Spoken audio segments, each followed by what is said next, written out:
नदी के किनारे घना जंगल फैला हुआ था। उसी जंगल में एक छोटा सा चंचल बंदर रहता था।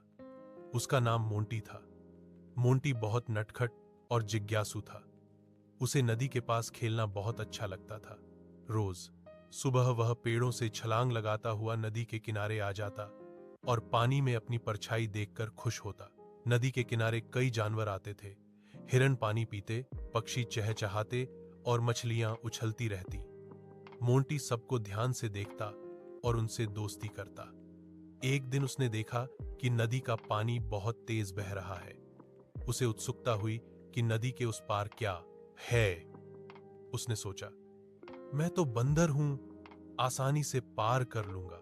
मोंटी एक बड़े पत्थर पर चढ़ा और छलांग लगाने ही वाला था कि तभी एक बूढ़े कछुए ने उसे रोक लिया। कछुए ने कहा, बेटा, जल्दी में कोई काम मत करो, पानी तेज है, गिर गए तो मुश्किल हो जाएगी। मोंटी ने कछुए की बात मानी और रुक गया। थोड़ी देर बाद मोंटी ने देखा कि नदी में एक छोटी लकड़ी बह रही है। उसे एक विचार आया। उसने कई लकड़ियां इकट्ठा की और उन्हें जोड़कर एक छोटा सा बेड़ा बना लिया। फिर सावधानी से उस पर बैठकर नदी पार कर ली। उस पार उसे मीठे फल मिले और सुंदर फूल दिखे। मोंटी बहुत खुश हुआ, लेकिन उसने यह भी समझ लिया कि समझदारी और धैर्य से काम लेने पर ही सफलता मिलती है। शाम को वह वापस अपने जंगल लौट आया और कछुए को धन्यवाद कहा। उस दिन के बाद मोंटी पहले से ज्यादा समझदार हो गया।